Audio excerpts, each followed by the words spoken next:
Hey, what's going on, everyone, and welcome back to another episode of Just My Opinion. Thank you so much for tuning in. We really do appreciate it. And guys, we are running through these Oscar-nominated films for 2023. I'm very, very excited. As you can see, I'm not by my lonesome. I got my boy One Take Big Dog. What's going on, sir? How you doing? What it do? What it do? What it do, man? I love to have you back on the channel, man. Man, you know It's I been, love to be here. yeah, it's been a minute. It's been a minute. And guys, yes, we're talking about this Fablemans. This is being nominated for the best picture, is what I'm paying attention to for the most part. And I just want to let you know, as far as this film is concerned, or we talking about it, we're gonna do light spoilers. We're not gonna just go full in with the ending and all of that good stuff. But at the same time, this movie has been out for quite some time. Right now on Rotten Tomatoes, it's at 92% for the critics, 83 for the audience. And as far as the worldwide box office, it's at $35 million. I'll check out what the budget is for a little bit. If you do like what me and One Take has to say, you can follow us on social media. Our handles are on the screen. Information is in the description box below. And like always, you can find One Take Big Dog on my channel tab right there first. He is the first, one of the OGs. I've been knowing this dude for a minute. And so, yes, make sure you follow him and show him all the love. Of course, if you want an audio only version of this, you can get it right here. There's a link in the description for buzzsprout.com. I'm on all of these platforms right here. Again, this is the link for Buzzsprout. Also, if you are on SoundCloud, you can get an audio only version for this as well. And so One Take, I reached out to you. I was like, hey man, I'm trying to, review these Oscar nominated films. Are there any that you are interested in? And of course, we're going to be doing Puss in Boots 2 or Puss in Boots The Last Wish. We're also going to be doing Top Gun Maverick. And here we're here for the Fablemans. And I've been knowing you for a while, a number of years, man. And I know you love movies. You probably love movies more than me. We all like to escape to the theater, but you especially, sir, like I can see it on your Instagram, your passion when you take your pictures of your ticket, your movie stubs, and you're talking about the movies on the way home, your theater experience where you're seated. I mean, I know it is like a true treat for you to go to the theaters. And that's one of the reasons why I'm excited to talk about this particular movie with you, because it's about your love of the movies and filmmaking and all of that good stuff. And so I'm just gonna go ahead and I don't know how you feel about it. I'm assuming you liked it, since this is one out of all the films that have been nominated. You wanted to talk about this one in particular, and so I'm gonna just pass it to you real quick, man. What was your expectations going into this film when you saw it? Did you see it in theaters? Did you like it? Did you hate it? You somewhere in between? How did you feel? What are your general impressions, sir, for the Fablemans? So initially, I saw no trailers before I saw this film. Only thing I heard about, hey, it's Steven Spielberg doing a film, is basically talking about his kind of loosely based on his life and how he got into filmmaking and his love for the art. And so I went into the theater. It wasn't showing for a very long time, and we finally got it. And I think they were only showing it for a weekend. I got my tickets. I went to the theater, and I think it was me and maybe two other people in the theater. So I got me a good seat, and I got to sit down. And I didn't get to watch this film. I got to experience this film, because that's what it was for me. It was an experience, and it was a highlight of everything that I absolutely love about filmmaking in itself and the movie industry as a whole, and just that the whole journey within this film to me had me in tears throughout, Mm. because and it wasn't just necessarily something emotional that was happening. It was just like the beauty of what I was seeing, how somebody else's passion pushed them to achieve something and constantly go for something. And that right there, that beauty of that, to me, really like spoke to me like throughout the entire film. I would have to agree with you 100%, man. I felt the same way. Only thing is, I wasn't in tears, at any points in this movie, and there's nothing wrong with that. I mean, there's other movies I done cried about. This just does not happen to be one of them, but that doesn't take away how good or bad it was. I thought this film was pretty good too. I'm if I had to guess, you may have liked the film more than me, and that's perfectly fine. There's not too many things that I can say that's wrong with it, but I have to echo everything you just said, man. I love the way this film started out, and just how, like you said, it just throughout the whole film, it just showing this passion from this little boy of the young Fableman, of just how much he loved film, and just how obsessed he was. It wasn't about the money, it wasn't about the fame, even though he did kind of get that, especially towards the end, during the prom, and they had the ditch day, and he just wanted to make the best picture. He was like, put my feelings aside, I'm just trying to leave a mark, in history, to so to speak. And so I was able to resonate with that, because we're all creators too, maybe on a smaller scale, but hey, you got to start somewhere. But just real quick, jumping out of the review, this is being nominated for Best Picture, Best Director, of course, Steven Spielberg, Best Lead, no, not Best Lead Actor, excuse me. We got Best Lead Actress with Michelle Williams, and of course, we're going to be talking about her. Also, Jude Hirsch. Best Supporting Actor, we all know him. He's been in the game for quite some time. He was one of the uncles, and so I just wanted to put that out there, make sure everyone was aware of that. And like you said, this is being directed by Steven Spielberg. Some people may consider him the best filmmaker of all time. I don't, respectfully. I mean, he's up there. He definitely should be part of the conversation. He has over, I think, 60 directing credits, if we just want to scroll down here just a little bit. Just real quick, man, do you have a favorite Steven Spielberg film off the top of your head? I know I'm kind of blindsiding you with that. I'm gonna be honest, and this may be partially due to like some recency bias. I think the moment I left this movie, I knew, I'm like, yeah, this is the one I'm always gonna go back to. I know that he has a ton of movies. He has a ton of classics, just absolutely phenomenal films. But for me personally, this is the one for me. Wow. The Fablemans is 100% my favorite Steven Spielberg film. Are you serious? It's better. Hold on, it's better than Hook. Yes. It's better than absolutely. Jurassic Park. Absolutely. Schindler's List. Yes. Saving Ryan's Privates. And I have a lot of connection with a lot of those films, especially Jurassic Park. But this one right here, where I'm at in my life, by like all of that, this one right here, this is it. This is the one. Oh man, I don't have every Steven Spielberg film, but I got some. You know what I'm saying? I got some. I want to just kind of show off the collection there. Wow, man, that's wonderful. I'm happy for you, bro. It's like, because it was something else you said. It was like, man, I remember this film vividly, and you saw it a number of months ago. Mm-hmm. Okay. And so I guess it's safe to say that it deserves all the accolades it is getting right here at the Academy. 100%. I'll go. And one of the things I really did like, man, is just the way the film started off. The young boy, and I cannot believe that I'm forgetting his name. Young Sammy? Yes, that was his name, the main character, right? Mm-hmm. Sammy Fableman, excuse me. Just him being afraid to go to the theater at the very beginning of the movie, and his mom and dad, just had to kind of console him. And I even like the details, and I'm kind of embarrassed to say this, but I've never even heard it broken down like this when he was explaining to him, how the cameras work and how a motion picture works. And it's like, look, it's 24 frames per minute, and it's flashing across the screen, and then our brains can only interpret an image of this amount in this amount of time. But when the after image comes, and it shows like a motionless picture, hence motion pictures. And I was like, wow, this is all within like the first 2 or 3 minutes of the movie. I was hooked. I mean, I was in there, like, seriously. And then him just kind of showing the train crash, and like, this is post World War II. I liked all of that, man. We all have those little events that you just are core branded moments, in our life that we will never forget.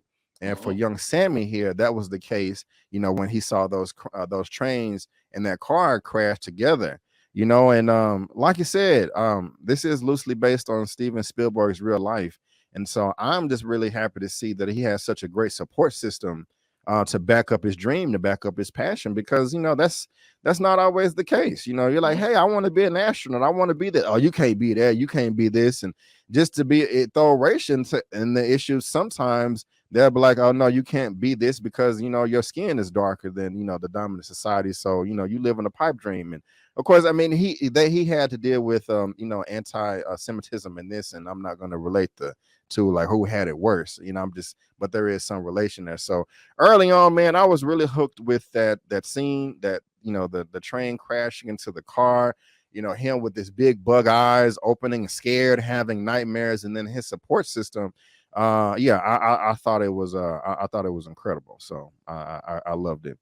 But let me ask you this, man. Who is there anyone in the film that stole the show for you as far as best performance? I mean, they mentioned Jude Hirsch. We got Michelle Williams, and it's kind of hard to criticize the characters, and I kind of want to do that, but at the same time, this is based on a true story, so you really can only talk about how well they perform the role. How you feeling about all that?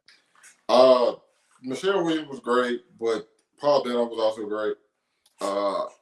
But Gabriel, to me, he's the heart and soul of the film. Yeah. You know what I'm saying? And he has to his job wasn't necessarily to like emote a lot of emotions, but he had to give you this performance in which his passion shined through, whether or not he was like speaking loud or like, you know what I'm saying? It was more about like the looks he would give, or the reactions he would give, or just like the dialogue he would have with people in certain moments when he was trying to get them to understand his vision. And I think that right there was, to me, one of the most powerful parts about the film. And since, and I'm always, whatever movie I'm watching, I need that character who really I'm gonna latch on to from the beginning, and who's gonna get me through whatever I'm watching. And it 100% was him. Obviously, that was the intention, but there's times where that happens, and people they just don't work. But for him, with me, it was just like, no, I'm completely in tune with what this guy wants and what the performance he's given us. So yeah, I pretty much was locked in Gabriel, bro. Gabriel, I think it's LaBelle. Yeah, you're right. You hit the nail on the head right there, Mr. Gabriel LaBelle. Yeah, I'm not too familiar with him. This is the first time I'm seeing him off the top of my head. I just want to scroll down. As y'all are seeing this on the screen, he was in The Predator. Okay, I was not aware of that. Okay, not too much on this belt, which is perfectly fine. Not throwing any shade at all. But yeah, he did a phenomenal job. I want to say that he was my favorite as well. Michelle Williams was good. I don't know exactly, if it's a carbon copy of the real life, mother of Stephen. But she was a very interesting character, and I'm just bringing it up because, she's been nominated for Best Lead Actress. It's just funny. She was also in Venom and, recently. And, I don't really care about that movie. But going back to Mr. Gabriel, man, like you said, I loved him. Thought he did a great job. My favorite parts of the film, like you were saying, that's just his performance and how he was acting and reacting to everyone around him, was when he was actually making the movies. That's where all of the passion came out. Even when he was trying to explain a scene, being a director, that's what this film is about, to one of the heroes that's fighting the Nazis, like, hey, I want to explain to you right now that this is what's happening. You're hurt, you're distraught because all your men are destroyed. And it's like, but I'm confused. How's it my fault? I thought it was the Nazis' fault. It is their fault. They're evil, but you're the one that gave the command to go in. And this is a super small production. Like all of this, his father kind of drilled him in the car at one point in time, talking about you're spending $100 on a hobby, and that's nothing, today. Yeah. But it was so much back then. But as he's on set trying to make his film, he convinced old dude to start crying. He's walking off into the horizon, into the distance. Old dude, that, hey man, chill out. How far you gonna walk? And I was just so proud of him, man. Just it's such a young age. I mean, he was a teenager at that time that I'm describing, but just seeing him make the film, multiple films, the way he was able to make it look like there was gunfire. Oh, and I was saying to myself, bring that up. That right there. Go ahead. That right there was one of them moments where he just like his dad asked like, Sam, how did you replicate? He's like, oh, I just poked hole. I said, what? Like I'm telling you, I was losing it. Like the scene you just brought up, and then that I'm just like the creative links he's going through to get this right. And I'm just like the absolute dedication and the lunatic mindset you have to have to be this devoted to like making so many things, but you don't have really a budget. Okay. You just happen to be as creative as possible to get this vision that's in your head on film. And he was doing the absolute best job imaginable with the resources that he had. And I'm just like, this is special. No excuses, no whining, no complaining. We're going to get it done. I'm going to get the best out of these people, these untrained actors, people who just want to be in my little small production. The best out of them, and I'm gonna make sure on my end, I'm gonna put the best work possible. Bro, I love it. Oh my God. Yeah. And I know it was satisfying, man, because sometimes you can record something and you be like, man, that was a bunch of crap.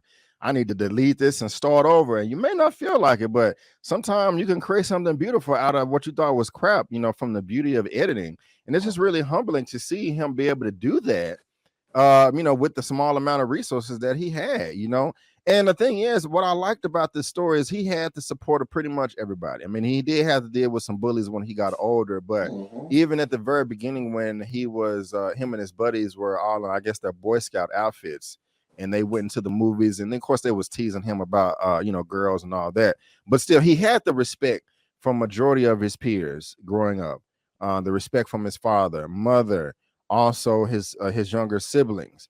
I even love the performance when he found out the secret, the family secret, and that really grinded my gears. And if you haven't seen the film, growing up in a post-World War II era Arizona, young Sammy Fableman aspires to become a filmmaker as he reaches adolescence, but soon discovers a shattering family secret and explores how the power of films can help him see the truth. And this shattering family secret right here, man, I was struggling with it at first, trying to connect the dots, and I don't want to spoil it for anybody that hasn't seen the film, and not too many people have, to be honest with you, because it's only made $35 million worldwide. So, this is not $1 billion film, so, that shows me that not too many people have seen it. But the way he handled all that, the way he took his mother into the closet, pressed play, waited outside. Oh, how awkward is that, man? And shout out to Steven Spielberg too. Like, this is his personal business, and he putting it out there. Yeah. So, man, you got anything you want to respond there if you agree or disagree? But I love that. I love that. I'm gonna keep it vague like you. Going into exactly what you were just talking about, that scene or the whole situation with this family, that whole struggle, it bothered me.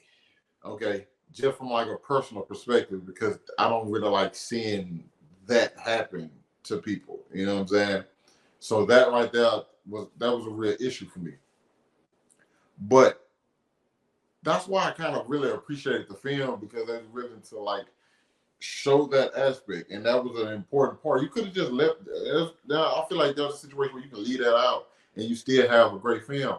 But the way you highlighted it, where he found this out doing this passion, and he leaves his mother in there, she comes out, and they have a moment. Okay, because they also had moments earlier where he was getting really passive aggressive with her. Yeah, but she didn't understand why. Right. But it was pretty obvious, pretty evident what was going on.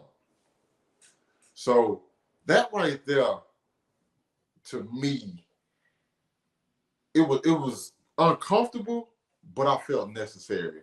And the way it was brought out and it was exposed, I thought really meshed well with what the rest of the film was. I got you, man. And it broke my heart because that was a very pivotal part of the scene of the film, excuse me. just the relationship that he had with his father and the relationship that he had with his mother, and it was falling apart. I don't like to see that as well. I was, I was angry. I was feeling kind of mad at Steven.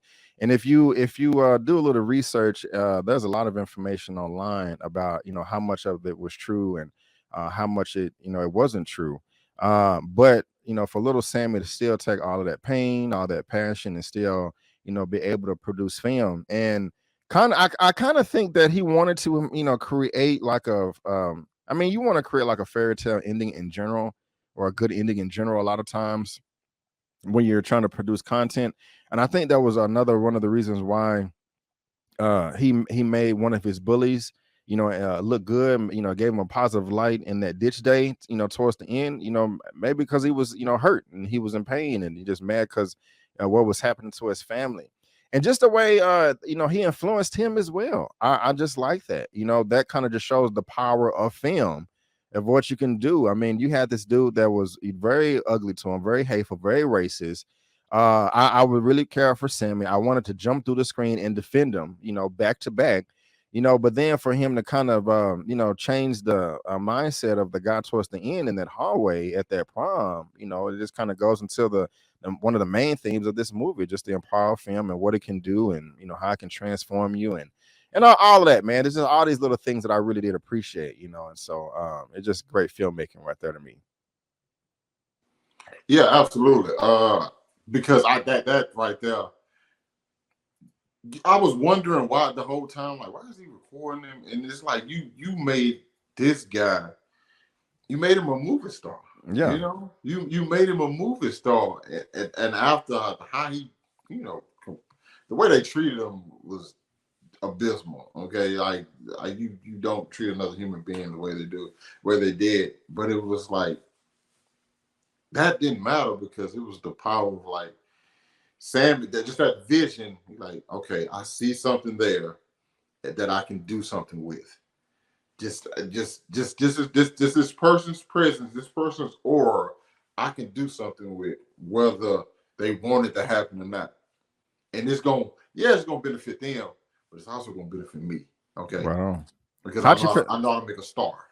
How'd you feel about Seth Rogen? I feel Mr. Seth Rogen. His performance, at least. Okay. Because I didn't really like his character, but we're gonna just talk about the performance. I thought his performance was good. I think I've seen people like that before, and I feel like he embodied that cool uncle type vibe, and he was. It worked. It was a different Seth Rogen than what we're occasionally used to. So I definitely give you that. I kind of wish we would have got more from Jude Hirsch, because he's been nominated. And just to be honest with you, I'm just always used to seeing him playing something, pretty comedic, kind of funny, not too serious. But he was, his niece, and this was very terrified to let him through the door, because she was having those nightmares. But of course, he's been in the game for a long time, and that's just my lack of seeing his work, because the man has over 92 credits. I have not seen remotely close to all of his films. Just like a handful. I last thing I kind of just remember off the top of my head was where is it at? I know where 2006. We got to scroll. Yeah, Independence Day. And I didn't even like him in the sequel. I thought some of his jokes there was piss poor, but he did a great job in this. But Miss Michelle Williams is getting a lot of attention in this, man. She was, as the film stated, she was a very selfless character. But her performance wasn't. It was good. I don't know if she should win. I don't know if she should beat our beloved queen, Miss Angela.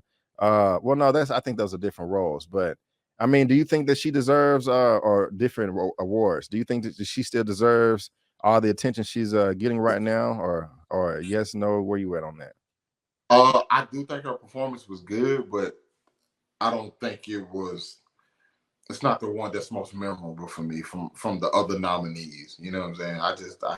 She was good, and I like I said, I remember a lot of stuff from her vividly, like the closet scene, the scene in front of at the camp, the scene with the monkey, the very end. Like I remember all of that stuff vividly. I do, but yeah, she was losing her mind. Yeah, to me, I credit, and this is no discredit to her, but I think it was a lot of more on the directing rather than her performance that really would, you know what I'm saying, that got me. You know what I'm saying? I don't. Once again, she deserves the nomination. I just don't see her winning. I Personally. feel you. I feel you. I definitely feel you on that. I'm not mad at you at all. Do you have any criticisms? No.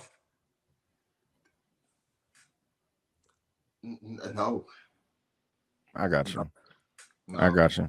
If it was for me, I would just have to say maybe maybe the pacing here and there just a little bit. Okay.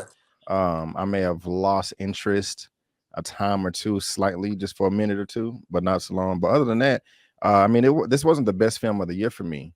And I don't think it should win Best Picture, but I'm not mad at it for being nominated because it was still some good performances in it.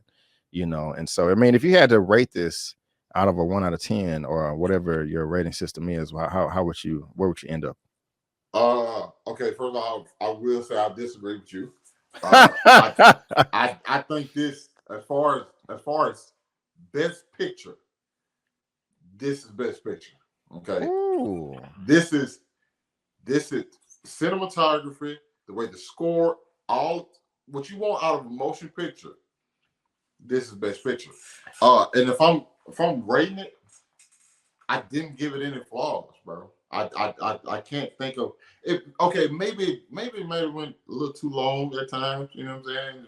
Especially when we start changing scenery, some stuff seemed to be pretty lengthy. I would 9.5 out of 10. 9.5 out of 10. Okay. A minus, maybe. A minus. I got you. I'll probably give it like a 8, Whew. 8.5, something like that.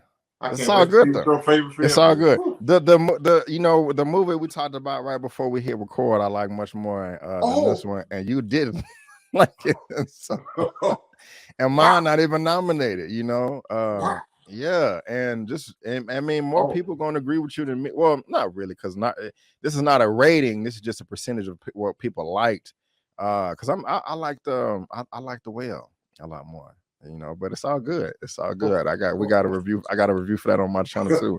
Y'all make sure you go check that out, man. How many of the Best Pictures have you seen? Out of the 10, have you seen majority of them? Only ones I haven't seen are Avatar 2, Triangle of Sadness, and Women Talking. Those are only 3. Okay. Only ones I haven't seen right now is Women Talking.